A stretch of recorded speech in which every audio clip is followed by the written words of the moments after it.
దేవుని పరిశుద్ధ నామానికి మహిమ కలుగునుగాక. మత్తయి సువార్త 25వ అధ్యాయము 31వ వచనం నుండి 46వ వచనం వరకు ఉన్నటువంటి ఒక సందర్భాన్ని మనం చదివినప్పుడు అందులో చాలా అద్భుతమైన మాటలు మనకు కనిపిస్తూ ఉంటాయి. అవి ఎలాంటి మాటలంటే మన యొక్క జీవితాలలో ఆయన చేస్తున్న మేలు ఎలాంటిది, అది ప్రజలకి ఎంత గొప్ప కృప అన్న విషయాన్ని ఆయన వివరిస్తూ ఉన్నాడు. ప్రభువైన యేసుక్రీస్తు వారు ఈ భూలోకంలో ఆయన జన్మించి ఉన్నప్పుడు ఆయన ఈ ప్రజలకు పరలోక రాజ్యమును గూర్చి, ఆయన రాజ్యమును గూర్చి ఆయన చక్కగా వివరణ ఇచ్చారు. రాజ్యంలో మరికి ఎవరికి ప్రవేశం, ఎవరు అందులో ఉండగలుగుతారు అన్న విషయాన్ని ఇక్కడ రాయబడదు. ప్రపంచంలో ఈ భూమి మీద ఎంతమందో ఉన్నారు. కొన్ని కోట్ల మంది ప్రజలు పుట్టారు, చనిపోయారు. కొన్ని కోట్ల మంది ప్రజలు జీవిస్తూ ఉన్నారు. ఇంకా అనేక మంది పుడుతూనే ఉన్నారు. కానీ ఇంతమంది ప్రజలలో ఇన్ని కోటాను కోట్ల ప్రజలు పుడుతూ చనిపోతూ ఉన్నటువంటి ప్రజలలో వీరందరికీ ఒక మాట చెప్తున్నాడు దేవుడు. ఏమిటంటే ఆయన మరొకసారి ఈ భూమి మీదకి వచ్చినప్పుడు ప్రజల్ని ఏ విధంగా ఆయన ఎన్నుకుంటాడు, ఎలాగా వారిని సెపరేట్ చేసి వేరుపరుస్తాడు అన్న విషయాన్ని మరి ప్రభువైన యేసుక్రీస్తు వారు తన యొక్క సొంత మాటల ద్వారానే ఆయన తెలియజేయడం జరిగింది. 25వ అధ్యాయం మత్తయి సువార్త 31వ వచనం. తన మహిమతో మనుష్య కుమారుడును ఆయనతో కూడా సమస్త దూతలను వచ్చినప్పుడు ఆయన తన మహిమ గల సింహాసనము మీద ఆసీనుడై యుండును. అప్పుడు సమస్త జనములు ఆయన ఎదుట పోగు చేయబడుదురు. గొల్లవాడ మేకలలో నుండి గొర్రెలను వేరుపరిచినట్లు ఆయన వారిని వేరుపరిచి తన కుడివైపున గొర్రెలను ఎడమవైపున మేకలను నిలవబెట్టును. ఈ మాటలో చూసినట్లయితే చాలామందికి అనిపిస్తుంది జరిగిన విషయము కాదు, జరగబోయే విషయం. అది జరగబోయే విషయాన్ని ఆయన విశ్లేషిస్తున్నప్పుడు అది ఎలా జరుగుతుంది అన్నప్పుడు కొన్ని మరి ఉదాహరణలు తీసుకోవాల్సి ఉంటుంది. కాబట్టి అక్కడ కొన్ని ఉదాహరణల ఉన్నటువంటి మాటలను, పదజాలాన్ని ఆయన వాడటం జరిగింది. కానీ ఈనాడు ప్రజల్లో ఉన్నటువంటి కొందరు వ్యక్తులు బైబిల్ గ్రంథంలో ఉన్నటువంటి మాటలు వక్రీకరించడం, దాన్ని చూసే ఎగతాళి చేయటం, హేళన చేయటం చాలా పరిపాటిగా అయిపోయింది. ముఖ్యంగా మన దేశంలో అయితే, భారతీయ దేశంలో అయితే మరి ఎక్కువైపోయింది. వారు ఏమనుకుంటున్నారంటే మాట్లాడితే ఈ లోకంలో ఉన్నటువంటి కొన్ని పశువులను కావచ్చు, లేకపోతే ఏమైనా వస్తువులను కావచ్చు, వాటిని ఉదాహరణగా తీసుకున్నప్పుడు వాటిని వారు కేంద్రీకృతం చేస్తున్నారు తప్ప ఆ మాటలలో ఉన్నటువంటి పరమార్థం ఏంటో తెలుసుకోలేకపోతున్నారు. ఇక్కడ ఒక విషయాన్ని మీకు కనిపిస్తుంది. నేను ఎందుకు ఈ మాటను చెప్తున్నానంటే ప్రజల్లో ఉన్నటువంటి అవిధేయత ఎలా ఉందంటే చాలా దారుణాతి దారుణంగా ఉంది. ఇక్కడ దేవుణ్ణి కూడా, ప్రభువైన యేసుక్రీస్తు వారిని కూడా చాలామంది ఏమంటారంటే ఆయన దేవుడే కాదు, ఆయన ప్రభువైన యేసుక్రీస్తు వారు ఆయన దేవుడు అని చెప్పేసి మీరు అంటున్నారు. ఆయన దేవుడు కాదు, ఆయన దేవుడు అని ఎక్కడా చెప్పుకోలేదు, ఎక్కడుందో చూపించడానికి కొంతమంది వితండవాదం చేస్తూ ఉంటారు. లేకపోతే ఆయన దేవుని యొక్క కుమారుడు అంటున్నారు, మరి ఆయన తండ్రి ఎవరు, ఆయన ఎవరికి పుట్టాడు, ఇలాగ రకరకాలైనటువంటి మాటలను వారు అంటున్నారు తప్ప వాళ్ళు ఏం చేస్తున్నారంటే ప్రజల్లో ఎవరో కొంతమంది వ్యక్తులు, సరిగ్గా అర్థం చేసుకోలేనటువంటి వ్యక్తులు మాట్లాడినటువంటి మాటలను, వేసిన ప్రశ్నలను వారు దృష్టిలో పెట్టుకుని మిగతా వారు కూడా ఏమంటున్నారంటే ఆ కొద్ది మాటలను వారు విన్నారు కాబట్టి వాటి మీదే వీళ్ళు ప్రశ్న వేయటం మొదలు పెడతారు తప్ప అసలు వాళ్ళు ఎందుకు అన్నారన్న మాటని వారు అర్థం చేసుకోవట్లేదు. అసలు వారు బైబిల్ గ్రంథాన్ని నేను చదివి ఒకసారి దాన్ని తెలుసుకుందామన్న ఆలోచన లేదు. ఎవరో ఎన్నో కొంటి ప్రశ్నలు వేస్తే ఆ చెడు సహవాసం కలిగిన వ్యక్తుల ద్వారా మాట్లాడినటువంటి మాటలని వీళ్ళు కూడా చెవిని పెట్టుకొని వీళ్ళు కూడా ప్రతి వారు ఎక్కడైనా క్రైస్తవ బిడ్డలు కనపడ్డప్పుడు వాళ్ళు కూడా ఇట్లాంటి ప్రశ్నలు వేస్తున్నారు. ఆయన దేవుడే కాదు, ఆయన దేవుడు కాదు, మీరు ఎందుకని మీరు ఎలా చెప్తున్నారు, ఇలాగా రకరకాల. అయితే ఇక్కడ క్లియర్గా ఉంది, ఇక్కడ చాలా క్లియర్గా ఉంది ఆయన దేవుడా లేకపోతే మనిషి. ఒకవేళ దేవుడై ఉంటే ఒక మనిషిగా రావటానికి అవకాశం లేదా? ఉంది కదా! ఒక దేవుడు తన యొక్క స్వరూపాన్ని మార్చుకోగలడు. తన యొక్క ఉనికిని మార్చుకోగలడు. ఆయన ఏ విధంగానైనా రాగలడు, చేయగలడు. ఎందుకంటే ఆయనలో చలనం ఉంది. ఆయన జీవించే దేవుడు. జీవిస్తూనే ఉంటాడు. ఆయనకి అంతమనేది లేదు. కాబట్టి ఒక ఆయన అలాంటి వ్యక్తి అయితేనే పిలవటానికి అర్హత ఉంటది. కాబట్టి ఇక్కడ చూసినట్లయితే తన మహిమతో మనుష్య కుమారుడును ఆయనతో కూడా సమస్త దూతలను వచ్చినప్పుడు. ఇక్కడ చాలా క్లియర్‌గా ఉంది. చాలా జాగ్రత్తగా వినండి. చాలా జాగ్రత్తగా చాలామంది వేసే ప్రశ్నలకి ఇక్కడ చాలా సమాధానం ఉంది. గట్టి సమాధానం మనకి ఇక్కడ కనిపిస్తుంది. మహిమ ఎవరికుంటది? భూమి మీద ఎవరికైనా మహిమ ఉంటదా? భూమి మీద ఉన్నటువంటి మనుషులు ఎవరైనా మహిమతో ఉంటారా? ఇక్కడ మనం చూడగానే మనిషి కుమారుడు అనగానే, మనిషి కుమారుడు అంటే అది మనిషిని పుట్టాడు కాబట్టి మనిషి కుమారుడు అనుకుంటున్నారు. ఇక్కడ మనిషి కుమారుడుగా ఉన్నా కానీ ఆయనకి ఏముంది? మహిమ ఉంది. కాబట్టి తన మహిమతో మనిషి కుమారుడు అని రాయబడి ఉందట. తన మహిమతో అంటే మహిమ ప్రజలెవ్వరికీ ఉండదు. మహిమ అనేది దేవుడికి మాత్రమే ఆపాదించగలిగినటువంటి పదం అది. కాబట్టి ఆ మహిమ దేవునికి మాత్రమే ఉంటుంది. ఒక వెలుగు, లేకపోతే ఒక శక్తి, లేకపోతే ఒక బలము ఎవరైతే అన్నీ కలిగి ఉంటారో, దేనినైనా చేయగలిగినటువంటి వారు ఉంటారో వారికి మహిమ అనేది ఉంటది. వారు మహిమ స్వరూపులు అని చెప్తాం. అంటే వారు ఏదైనా చేయగలవారు, దేనిలోనికైనా వారు మారగలవారు, ఎక్కడికైనా వెళ్ళగలవారు, ఎలాంటి పరిస్థితులకైనా వాళ్ళు చేయగలిగేవారు. అలాంటి వారు మహిమ కలిగి ఉన్నారు. కాబట్టి మనుషుడికి మహిమ ఉంటదంటే ఉండదు. కాబట్టి ఈయన ఆ ఒక్క పదాన్ని బట్టి మీకు ఒక విషయాన్ని క్లారిటీ రావటం జరుగుతది ఇక్కడ నుండి. అయితే ముందు వచనాలు చూద్దాం.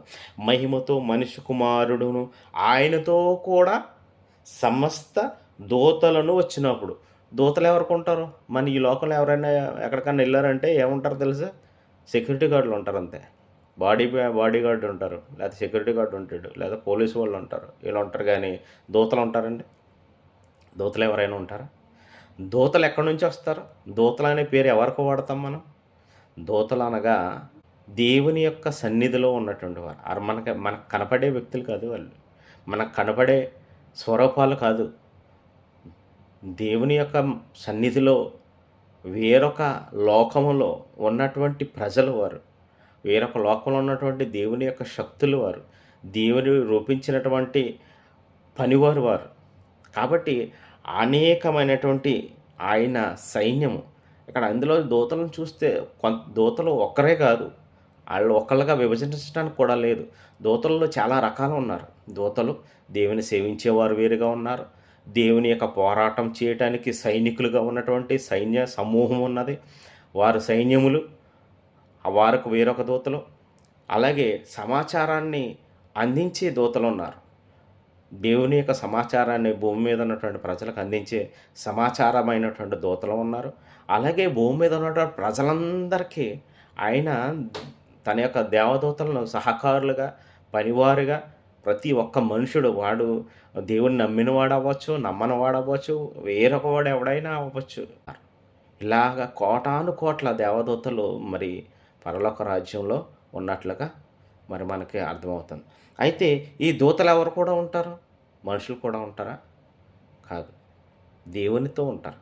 కాబట్టి దీనిని బట్టి చూస్తే ఆయన సమస్త దూతలతో వచ్చినప్పుడు అన్నాడు. ఆయన దూతలతో వస్తున్నట్టంటే ఆయన దేవుడే కదా! ముందేమో మనిషి కుమారుడు అన్నాము. కానీ ఆయనకి మహిమను ఆపాదించింది.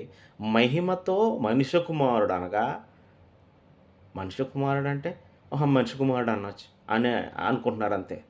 కానీ మనిషి కుమారుడు రూపంలోనికి ఆ సారూప్యంలోనికి మారినటువంటి దేవుని కుమారుడు ఆయన. ఆయన దేవుడు. ఆయన దేవుని కుమారుడు దేవుడు.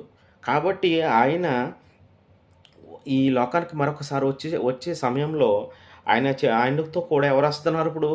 దూతలు కూడా వస్తున్నారు. అంటే ఇప్పుడు ఆయన దేవుడనే లెక్క కాదా? ముందుకు వెళ్దాం. ఇంకా కొంచెం ముందుకెళ్దాం. ఇక్కడ 2 వచ్చినాయి. ఒకటి మహిమ, 2 దూతలు మనకు కనపడ్డాయి. అయితే మూడొక మాట, ఆయన తన మహిమగల సింహాసనము మీద ఆసీనుడై యుండును. మహిమగల సింహాసనం మూడోది. ఈ మహిమగల సింహాసనం ఎవరికి ఉంటుంది? ఈ లోకంలో ప్రైమ్ మినిస్టర్లకి, రాష్ట్రపతులకి, లేకపోతే ఎమ్మెల్యేలకి, ఎంపీలకి, మంత్రులకి వీళ్ళందరికీ ఉన్నాయి ఒక ఒక రాజ్యం మీద ఉన్నటువంటి వారి యొక్క కుర్చీలు మాత్రమే. వాటిని మనం సింహాసనమని కూడా అంటాం. అంటే ఇక్కడ ఒకటి అర్థం అవ్వాలి. ఒక వ్యక్తి ఒక సింహాసనం మీద, అదీ కాక అది సాధారణమైన సింహాసనం కాదు, మహిమగల సింహాసనం మీద ఆయన ఆసీనుడై ఉన్నాడంటే తన యొక్క మహిమతో అతను దేవుడై ఉంటాడా లేకపోతే మనిషి అయి ఉంటాడా? ఇక్కడ ఎలాగ యేసుప్రభు వారిని, యేసుక్రీస్తు వారిని మీరు ఆయన మనిషి మాత్రమే లేకపోతే ప్రవక్త మాత్రమే అని ఎలాగంటారు? ఆయన పుట్టందే ఈ మాటలన్నీ మాట్లాడాడా? ఆయనకి అంతమంది శిష్యులు ఏర్పరచబడ్డారా? ఆయన కూడా అంతమంది జనం ఎందుకు ఆయన కూడా పడి ఎందుకు వెళ్ళేవారు? ఎక్కడికి వెళితే అక్కడికి అనేకమైనటువంటి జన సమూహాలు ఎందుకు వెళ్ళేవారు? అని దేవుని కుమారుడు కాకపోతే ఎందుకు వెళ్తారు చెప్పండి? కాబట్టి ఇక్కడ మహిమగల సింహాసనం మీద ఆసీనుడై యుండును. మహిమగల సింహాసనం ఎవరికి ఇవ్వబడుతుంది? ఒక్క దేవుడికి తప్ప. భూమి మీద ఉన్నటువంటి మనుషులు ఎవరైనా సింహాసనాలు ఉన్నాయా? మహిమగల సింహాసనాల మీద ఆసీనులై కూర్చున్నటువంటి పరిస్థితులు ఎవరికైనా ఉన్నాయా? ఏ రాజులకైనా, ఏ యొక్క మంత్రులకైనా, లేకపోతే ఏ యొక్క పెద్ద పెద్ద రాజ్యాలను వెళ్తున్నటువంటి ప్రెసిడెంట్లకైనా ఉన్నటువంటి సింహాసనాలు ఏమన్నా మహిమగలమైనటువంటి సింహాసనాలుగా మీరు ఎక్కడన్నా ఎవరినైనా గుర్తించారా? ఇక్కడ మూడవదిగా మహిమగల సింహాసనం మీద ఆసీనుడై ఉన్నప్పుడు. చూసారా? ఈ మూడు విషయాలు సరిపోవా? ప్రభువైన యేసుక్రీస్తు వారు ఆయన మనిషి కుమారుడు వచ్చినటువంటి దైవ పుత్రుడని, దేవుని యొక్క కుమారుడని అర్థం కావట్లేదా? ఆయన దేవుడు అని అర్థం కావట్లేదా? చాలా అంటే బైబిల్లో ఉన్నటువంటి మాటలు, పరిశుద్ధ లేఖనంలో ఉన్నటువంటి మాటలను మనం పొడిగా చదవటం వల్ల ఏమీ రాదు. చదవటం వల్ల అయితే మీరు దానిని అస్సలు ఎప్పటికీ, ఇప్పుడు కాదు కదా, ఎప్పటికీ దానిని మీరు అర్థం చేసుకోలేరు. దేవుని యొక్క ఆలోచనలు ఎవరు అర్థం చేసుకోలేరు. ఎప్పుడైతే దాన్ని ధ్యానిస్తారో, చదివినప్పుడు దానికిని, ధ్యానించినప్పుడు వచ్చిన దానికిని, చదివినప్పుడు మనం ఒకసారి చదువుతాం కదా ముందు, దాన్ని పదే దాన్ని ఆలోచించినప్పుడు, దాంట్లో ఉన్నటువంటి మాటలను అర్థం చేసుకున్నప్పుడు, అప్పుడు మనకి దేవుడే మనతో మాట్లాడటం మొదలు పెడతాడు. మనతో దాన్ని అర్థం చేయించడం మొదలు పెడతాడు. జ్ఞానం ఇవ్వటం మొదలు పెడతాడు. చాలామంది ఇలాగ పొడిగా చదవటం, ఎవరో ప్రశ్నలు వేస్తున్నారు కదా, ఆ ప్రశ్నలు మనం వేసేద్దాం, మనం మాట్లాడేద్దామని చాలా గొప్పగా మనకేదో గొప్ప వచ్చేస్తుంది అనుకుంటున్నారు. కానీ ఈ సేవకులు చేసే ఈ యొక్క గొప్ప ఈ పరిచర్యను వారు అర్థం చేసుకోలేకపోతున్నారు. అప్పుడు సమస్త జనములు ఆయన ఎదుట పోగు చేయబడుదురు. గొల్లవాడు మేకలలో నుండి గొర్రెలను వేరుపరిచినట్లు ఆయన వారిని వేరుపరచి. ఇక్కడ మళ్ళీ గొర్రెలు మేకలు వచ్చినాయి. అయ్యో, మాట్లాడితే గొర్రె, మాట్లాడితే మేక, మాట్లాడితే ఇంకా ఏ పదాలు. ఇక్కడ గొర్రె మేక అనే పదాలను ఎందుకు ఉపయోగించాడు? ఇక్కడ ఆయన అక్కడ చెప్పవలసింది ఏంటి? పరలోక రాజ్యమును కూర్చున్నటువంటి, ఆ స్థలంను కూర్చున్నటువంటి మాటల కథ చెప్తున్నాడు ఆయన. మరి ఇక్కడ మళ్ళీ ఇక్కడ గొర్రెల గురించి ఉదాహరణ ఎందుకు తీసుకొచ్చాడంటే, ఆయన చెప్పుతున్నది భవిష్యత్తులో జరగబోయే దానిని కాబట్టి ఆయన ఉదాహరణగా అక్కడ ఏం తీసుకున్నాడు? మేకలను, గొర్రెలను తీసుకున్నాడు. అంత మాత్రాన గొర్రెలు మనుషుల, వీళ్ళందరూ గొర్రెలు లేకపోతే వీళ్ళందరూ మేకలు ఏమిటే పదము? అక్కడ ఎందుకు మాట్లాడాడు ఆయన? అక్కడ అందులో వివరణని ఏంటి అన్న దానిని, దాని స్వభావం ఏంటి, ఆ పదం యొక్క అర్థం ఏంటి అన్న దానిని అర్థం చేసుకోవడానికి ప్రయత్నం చేయట్లేదు ఎవరు. 32వ వచనం, అప్పుడు సమస్త జనములో అన్నాడు. అక్కడ సమస్త జనములు అన్న వర్డ్ ముందు వాడిన తర్వాత సమస్త జనములు ఆయన ఎదుట పోగు చేయబడుదురు. అంటే జనాలనే పోగు చేశాడు ఆయన, గొర్రెలను కాదు, మేకలను కాదు అక్కడ. కానీ ఆ జనములను ఎలాగ పోలుస్తున్నాడు? మేకలుగాను, గొర్రెలుగాను పోలుస్తున్నాడు. కాబట్టి ఆ మాట ముందుగానే ఉంది అక్కడ. అప్పుడు సమస్త జనములు ఆయన ఎదుట పోగు చేయబడుతురు, పోగు చేయబడ్డారు. కానీ ఆ పోగు చేయబడ్డ జనాల్ని ఎలాగా వేరుపరుస్తున్నాడు అన్న ఉదాహరణ దేనితో తీసుకున్నాడంటే, గొర్రెలు, మేకల ఒక కాపరి ఒక పశువులను కాసే మందలను కాచే ఒక కాపరి తన దగ్గర ఉన్నటువంటి మేకలను, తన దగ్గర ఉన్నటువంటి గొర్రెలను 2 వేరు వేరు స్థలాలలో ఉంచాలనుకున్నప్పుడు వాటిని ఎలాగ వేరుపరిచి వాటిని ఒక చోట మేకలను ఒక చోట, గొర్రెలను ఒక చోట ఈ విధంగా వాటిని పరుండబెట్టడానికి, ఆయన మేపడానికి లేకపోతే ఆయన ఆ సాలలో ఉంచడానికి ఆ కాపరి ఏం చేస్తాడంటే మేకలన్నీ ఆటిలిని వేరేగాను ఒక దొడ్డే, గొర్రెలన్నిటికి ఒక దొడ్డెను వాడు నిర్వహిస్తూ ఉంటాడు. ఎందుకని? అవి వేరువేరుగా ఉండాలి కాబట్టి. వాటికి వీటికి కొంత స్వభావం తేడా ఉంది. వాటిలో కొంచెం వేరుపరచవలసిన అవసరత ఉంది. ఎందుకంటే ఇవి రంగులోనే కాదు, స్వభావంలోనూ కూడా అవి కొంచెం వేరుగా ఉంటాయి. వాటికి పద్ధతి వేరే, వీటిలో పద్ధతి వేరే. గొల్లవాడు మేకల నుండి గొర్రెలను వేరుపరిచినట్లు ఆయన వారిని అన్నాడు ఇక్కడ మళ్ళీని. ఆయన వారిని వేరుపరచి అన్నాడు. మరి వారిని అంటే వాటిని అనాలి కదా, గొర్రెలను అనాలి కదా, వాటిని అనాలి కదా. కానీ ఇక్కడ ఏమన్నాడు ఆయన? వారిని అంటే ప్రజలను అని అర్థం. కాబట్టి బైబిల్ చదువుతున్నటువంటి వ్యక్తులు ఎవరైనా సరే ఈ మాటలు చాలా జాగ్రత్తగా అర్థం చేసుకోండి. వారిని వేరుపరచి అనగా జనములను వేరుపరచి తన కుడివైపున ఉన్న మళ్ళీ మాట్లాడుతున్నాడు గొర్రెలను, ఎడమ వైపున ఉన్న మేకలను అనగా ఈ గొర్రెలు మేకలు ఎవరో కాదు, జనములు, ప్రజలు. గొర్రెలను ఎడమ వైపున ఉన్న మేకలను నిలువబెట్టును అప్పుడు రాజు. ఎవరైనా ఈయన రాజు. ఆ రాజు మాట్లాడుతూ సింహాసనం మీద మహిమ గల సింహాసనం మీద ఉండి ఆయన మాట్లాడుతున్నాడు. అప్పుడు రాజు తన కుడి వైపున ఉన్న వారిని చూచి ఆయన ఒక వాగ్దానం చేస్తున్నాడు, ఒక మాట అనేస్తున్నాడు, ఒక సెలవిస్తున్నాడు, గొప్ప మాట. ఎందుకు కుడివైపున ఉన్నటువంటి వారితో మాట్లాడుతున్నాడు అంటే కింద మనకు అర్థమవుతుంది. రాజు తన కుడివైపున ఉన్న వారిని చూచి, నా తండ్రి చేత ఆశీర్వదింపబడిన వారలారా రండి, లోకము పుట్టినది మొదలుకొని మీ కొరకు సిద్ధపరచబడిన రాజ్యమును స్వతంత్రించుకునడి. ఎంత బాగుందన్నమాట. ఆయన ఈ భూమి, ఈ ఆకాశము, ఈ సమస్త సృష్టి ఎప్పుడైతే ఉందో అప్పటి నుండి, ఆది నుండి ఆయన మరొక రాజ్యమును ఆయన వేరేగానే స్థిరపరిచాడంట. ఆయన ఏంటంటే ఈ భూమి, ఈ రాజ్యము, ఈ యొక్క ప్రభుత్వాలు కాక ఆయన వేరొక రాజ్యమును ఆయన స్థిరపరిచి ఉంచాడు. మళ్ళీ ఎందుకు స్థిరపరిచి ఉంచాడు? ఈ భూమి మీద జరిగేవన్నింటిని బట్టి ఆయన ఈ భూమి మీద మనము మన జీవిత ప్రయాణం అంతా ముగిసిన తర్వాత ఆయన మరొక జీవితాన్ని ఆయన ఇవ్వబోతున్నాడు. మరొక జీవితానికి మనల్ని ఆహ్వానిస్తున్నాడు.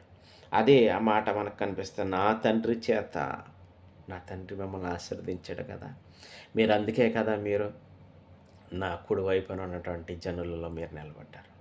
నా కుడివైపున మీకు నిలబడే అర్హత మీరు కలిగి ఉన్నారు. కాబట్టి నా తండ్రి చేత ఆశీర్వదింపబడిన వారులారా రండి, లోకము పుట్టినది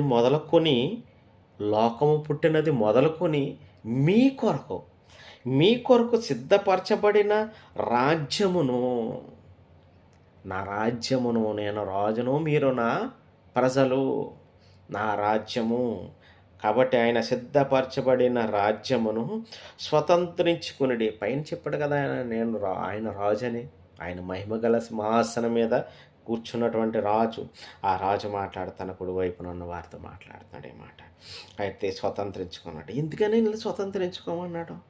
అయ్యా, ఎందుకయ్యా మాకింత గొప్ప రాజ్యములో మాకు స్థలం ఇస్తున్నావయ్యా మీరు? ఎందుకు ఈ రాజ్యంలో నాకు స్థలాన్ని ఇస్తూ ఉన్నావు? ఎందుకు నేను ఇక్కడ నివాసం ఉండటానికి ఎంత గొప్ప రాజ్యంలో, ఎంత గొప్ప నీ సన్నిధిలో మాకింత గొప్ప భాగ్యాన్ని ఎందుకు ఇస్తున్నావు అని చెప్పేసి ఆ ప్రజలు అడుగుతున్నారు. ఏమంటున్నారంటే ఆ ప్రజలు, అయ్యా ఆ రాజ్యం చూసి చాలా వాళ్ళు ఆనందభరితులయ్యి మాట్లాడుతున్నటువంటి మాటలు మనకు కనిపిస్తాయి. కానీ అక్కడ ఆ పదం రాయపడలేదు కానీ ఆ మాటల్లో అర్థం కనిపిస్తుంది. ఏమని? ప్రభువైన యేసుక్రీస్తు వారు మాట్లాడుతున్నాడు చూడండి.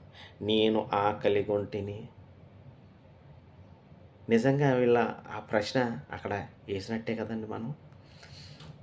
నేను ఆకలిగొంటిని, మీరు నాకు భోజనము పెట్టితిరి.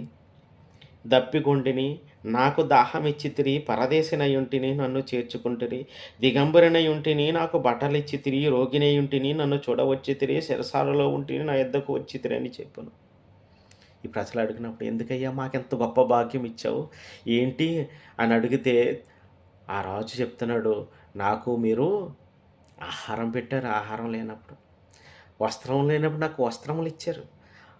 నేను అనారోగ్య పరిస్థితులు ఉంటే నన్ను ఆదరించారు. ఇంకా నాకు దాహం ఇచ్చారు. దిగంబరనై ఉంటేని నాకు బట్టలు ఇచ్చారు. అప్పుడు ఆ ప్రజలు అంటున్నారు, ఆ జనులందరూ కుడివైపున ఉండే వారందరూ అంటున్నారు, అయ్యా నువ్వు ఇంత గొప్ప రాజ్యాన్ని మాకు ఇస్తానికి బాగానే ఉంది. మమ్మల్ని ఇందులో చేరమంటున్నావు, స్వతంత్రించుకోమంటున్నావు, చాలా అద్భుతంగా ఉందయ్యా. కానీ మేమెప్పుడయ్యా నీకు బట్టలు ఇచ్చాం? మేమెప్పుడయ్యా నువ్వు ఆకలిగా ఉంటే ఆహారం పెట్టాం? మేమెప్పుడు పెట్టామయ్యా? నీకు దాహంగా ఉన్నప్పుడు దాహం ఎప్పుడు ఇచ్చామయ్యా? అసలు మేము ఎప్పుడు నీకు అది చేసాం అని చెప్పేసి ఆ రాజును అడుగుతున్నప్పుడు ఆ రాజు సమాధానం ఇస్తున్నాడు. ఏమనంటే, మీలో ఒకరికి, మీలో ఉన్నటువంటి మీ సహోదరులకి, మీరు భూమి మీద మీరు చేసిన మీ యొక్క జీవిత కాలంలో మీరు ఎవరితోటైతే మీరు ఏ ప్రజలకైతే మీరు సహాయం చేశారో, ఏ ప్రజలకైతే మీరు ఆహారం పెట్టారో, ఏ జనులకైతే మీరు చెరసాలలో ఉన్నప్పుడు మీరు ఆదరించారో, వస్త్రము లేనటువంటి బిడ్డలకు మీరు వస్త్రములు ఇచ్చారు, అది నాకు ఇచ్చినట్టే, నాకు చేసినట్టే. కాబట్టి వారిలో ఒకరికి మీరు చేశారు కాబట్టి మీరు నాకు చేసినట్లే. అందుకు నీతిమంతులు ఎవరు? ఈ కుడివైపున ఉన్నటువంటి జనులు. మనంతా గొర్రెలే అనుకున్నాం. అలా గొర్రెలు కాదు, నీతిమంతులు. వాళ్ళు గొర్రెలు కాదు, నీతిమంతులు. నీతిమంతులను గూర్చి మాట్లాడుతున్నాడు దేవుడు. కాబట్టి ఆ నీతిమంతులు, ప్రభువా ఎప్పుడు నీవు ఆకలి కొని ఉండుట చూచి నీకు ఆహారం ఇచ్చామయ్యా, నీవు దప్పుకొని ఉండుట చూచి ఎప్పుడు దాహం ఇచ్చామయ్యా. అయ్యా ఎప్పుడయ్యా? ఎప్పుడు నువ్వు పరదేశిగా ఉండునప్పుడు నిన్ను చూచి మేము చేర్చుకున్నామయ్యా. దిగంబరమై ఉండుట చూచి బట్టలు ఇచ్చామయ్యా. ఎప్పుడు రోగివై ఉండుట నువ్వు చెరసాలలో ఉండట మేము చూసి నిన్ను ఆదరణ ఇచ్చామయ్యా అని చెప్పేశాను. చూసావా? నువ్వు ఎప్పుడైతే నువ్వు అనేకమైన ప్రజలకు ఈ భూమి మీద నివాసం ఉన్నప్పుడు, జీవిస్తున్నప్పుడు, నువ్వు నీ సాటి అయినటువంటి సహోదరులకు, నీ పొరుగువారికి, నీ ఇంట్లో ఉన్నటువంటి వారికి, నీ సహోదరులకును అనేక మందికి నువ్వు సహాయం చేస్తావు, నువ్వు వారికి తోడ్పడి ఉంటావు, వారికి చక్కగా నీ యొక్క నీతిని కనపరుస్తావు, అప్పుడు దేవుడు నిన్ను నీతిమంతుల జాబితాలోనికి ఆయన లెక్కించడం అనేది జరుగుతుంది. కాబట్టి నీవు కుడివైపున ఉన్నటువంటి జనులలో, ఆ ప్రజలలో నీవు ఉండటానికి అర్హత ఉంటుంది. రాజుగారు ఇంకో మాట కూడా చెప్తున్నాను, మరి ఎడమవైపున ఇంకా ఉండిపోనీ కదా, మరి వాటి సంగతి ఏంటి, ఆ జనుల సంగతి ఏంటి, ఈ మేకల సంగతి ఏంటి అని చెప్పి ఆలోచించినప్పుడు ఆ మేకలను ఏమని చెప్తున్నాడంటే, వీరు నిత్య శిక్షకు వారు పాత్రులు, నిత్యము వేదనలు చెందేటువంటి ఆ శిక్షకు వారు పాత్రులు కాబట్టి వారిని వెలుపలకు తోసివేయండి, వారిని నిత్యాగ్నిలోనికి తోసివేయమని చెప్తున్నాడు. ఎందుకని తోసివేయమంటున్నాడంటే, అప్పుడు ఆయన ఎడమవైపు ఉండి వారిని చూచి, ఎడమవైపు ఉన్నటువంటి వారిని చూచి ఏమంటున్నాడు చూద్దాం. శపింపబడిన వారులారా, నన్ను విడిచి అపవాదికిని వాని దోతలకును సిద్ధపరచబడిన నిత్యాగ్నిలోనికి పోవుడి. నేను ఆకలిగొంటిని, మీరు నాకు భోజనము పెట్టలేదు. నేను దప్పికొంటిని, మీరు నాకు దాహమేయలేదు. పరదేశినయుంటిని, మీరు నన్ను చేర్చుకొనలేదు. దిగంబరినయుంటిని, నాకు వస్త్రం ఇవ్వలేదు. ఎంత బాధాకరమైనటువంటి విషయం అని తెలుసండి. చాలామంది నీతిమంతులైనటువంటి వ్యక్తులు ఈ రోజుని తమ యొక్క మాటల ద్వారా ప్రజల దగ్గరికి వెళ్ళి, అయ్యా మీరు వారి మనసు పొందండి అయ్యా, మీరు పలానా దేవుడిని నమ్మండి అయ్యా ఆయనని అని చెప్తున్నారు నీతిమంతులు. కానీ ఈ శపింపబడినటువంటి ఈ మనుషులు ఏమంటున్నారో తెలుసా? ఎడమ పక్కన ఉన్నటువంటి వారు కర్రలు పట్టుకొని, కత్తులు పట్టుకొని, ఏయ్ మేము వినము, మాకు మా దేవుడు ఉన్నాడు, మాకు బోల్డ్ మంది దేవుళ్ళు ఉన్నారు, మీ దేవుడు మాకు అక్కర్లేదు, మీ దేవుడు మా దేవుడు కదయ్యా, ఆయన అందరి దేవుడు, ఆయనకు అందరికీ దేవుడు, ఆయన ఒక్కడే దేవుడు అని చెప్తున్నా వారు వింటున్నారా అంటే వింటలేదు. ఆ దేవుని పేరట చక్కగా వస్త్రాలు ఇస్తున్నారు, ఆహారం ఇస్తున్నారు, దాహం ఇస్తున్నారు, వారికి ఎవరికైనా ఆపద కలిగితే మందులు ఇస్తున్నారు, ఇబ్బందుల్లో ఉంటే వారికి ధన సహాయం చేస్తున్నారు. ఇన్ని చేస్తున్న నీతిమంతులుగా ఉన్నటువంటి జాబితాలో వారు. కానీ ఆ ఎడమ వైపున ఉన్నటువంటి వారు ఎలాంటి వారు, దేవుడు ఏమని పలుకుతున్నాడు వారితో విన్నారా? మరొక్కసారి చదువుదాం. రాజు మాట్లాడుచున్నాడు. అప్పుడు ఎడమ వైపున ఉండు వారిని చూచి, శపింపబడిన వారులారా, శపింపబడ్డారు వీళ్ళందుకే కర్రలో కత్తులు వేసుకొని నీతిమంతుల మీదకు వస్తున్నారు తప్ప. అయ్యా ఈరోజు నీ చేతిలో ఈ మొబైల్ ఫోన్లు ఇవన్నీ ఎందుకున్నాయో తెలుసా? ఒక ప్రక్క సాతానుడు పోస్ట్ పెడుతున్నాడు, ఒక పక్క నీతిమంతులు పోస్టులు పెడుతున్నారు, ఒక పక్క కాపరులు దేవుని యొక్క బిడ్డలైనటువంటి వారు అనేక మంది సువార్థికులు ఎందరెందరో దేవుని గురించిన మంచి మాటలను మాత్రమే వారు పోస్ట్ చేస్తున్నారు. సాతానుడు కూడా ఏమీ తక్కువ కాదు, వాడు ఏమీ తగ్గట్లేదు, వాడు విపరీతమైనటువంటి వాడి వ్యభిచార మద్యమను వాడి యొక్క పనులన్నింటినీ వాడు పోస్ట్ చేస్తున్నాడు. కానీ దేవుని మాట నువ్వు గనక వింటున్నావా? చూడటానికి కానీ వినటానికి కానీ నీ యొక్క ఇంద్రియాలను ఉపయోగిస్తున్నావో లేదో చూసుకో. సాతానుడైనటువంటి వాడు పెట్టిన పోస్టులు మాత్రమే చూడటానికి నీకు ఆసక్తిగా ఉన్నదా? ఈ పోస్టులు చూస్తున్నప్పుడు వెంటనే స్క్రోల్ చేసేస్తున్నావా? ఒక్కసారి నీ మనసు నువ్వు పరీక్షించుకో. నువ్వు మంచిని మాత్రమే నువ్వు చేయగలిగితే తుదకు నువ్వు ఆయన రాజ్యం స్వతంత్రించుకుంటావు. ఆయన ఆఖరి మాట చూద్దాం. ఒక మాట 45వ వచనం. అందుకు మిక్కిలి అల్పులైన వీరిలో ఒకనికైనాను మీరు ఇలాగూ చేయలేదు కనుక నాకు చేయలేదని మీతో నిత్యముగా చెప్పుచున్నాను. చూసారు ఎడమవైపు ఉన్న వార్తనే మాట. మిక్కిలి అల్పమైన వారికి ఒక్కరికైనా నీ గుమ్మాలకు వచ్చి నీకు సువార్త బోధిస్తుంటే వారికి కనీసం నువ్వు నీళ్ళు ఇచ్చి వాళ్ళకి మర్యాద చేయకపోయినా పర్వాలేదు, వారు చెప్పిన మాట అయినా విన్నావా? నువ్వు వినలేదు. వారికి ఎప్పుడైనా ఆకలి కొంటే వారికి ఆహారం ఇచ్చావా? వారికి ఇవ్వలేదు. వారికి ఏమైనా ఎప్పుడైనా వస్త్రాలు ఇచ్చావా? ఇవ్వలేదు. నీ కర్రలు పట్టుకుని కత్తులు పట్టుకుని వారు తరమటం మొదలుపెట్టావు. సహాయం చేయలేనప్పుడు ఇంకెందుకు నువ్వు అని చెప్పేసి దేవుడు అడుగుతున్నాడు. ఇక్కడ ఆ మాటలు చూద్దాం. వీరు నిత్య శిక్షకును, నీతిమంతులు నిత్య జీవముకును పోదురు. ప్రభువైన యేసుక్రీస్తు ఎంత బాగున్నదండి. నీతిమంతులందరూ నిత్య జీవానికి వెళ్తారు. వారు నిత్యము జీవిస్తారు. అక్కడ నిత్యము జీవించే ఒక హక్కును వారు సంపాదించుకున్నారు.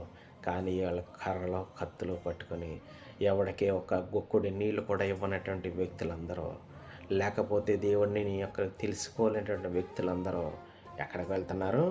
నిత్య శిక్షకు వెళ్ళిపోతున్నారు. వారు నిత్య జీవానికి వెళ్తుంటే వీరు నిత్య శిక్షలోనికి వెళ్ళిపోతున్నారు.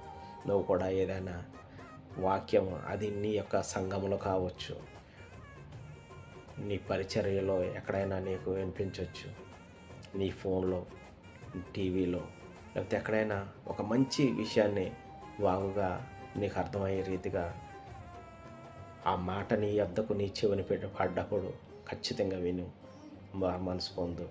మంచి మాటల ద్వారా నువ్వు దేవునికి దగ్గరగా జీవించు, ఆయనతో సహవాసం కలిగి ఉండు. నీకు అప్పుడు ప్రతీదీ నీకు మేలు జరుగుతుంది. అప్పుడే దేవుడు నేను పిలుస్తాడు, నా తండ్రి చేత ఆశీర్వదింపబడిన వారలారా, ఈ రాజ్యం మీరు స్వతంత్రించుకోండి. దేవుడు మనలందరినీ దీవించును గాక. ఆమేన్. Thank you very much. ఈ వీడియోని తప్పక షేర్ చేయండి, తప్పక లైక్ చేయండి, అనేక మందికి చేరేలాగా దీన్ని షేర్ చేయండి. Thank you very much.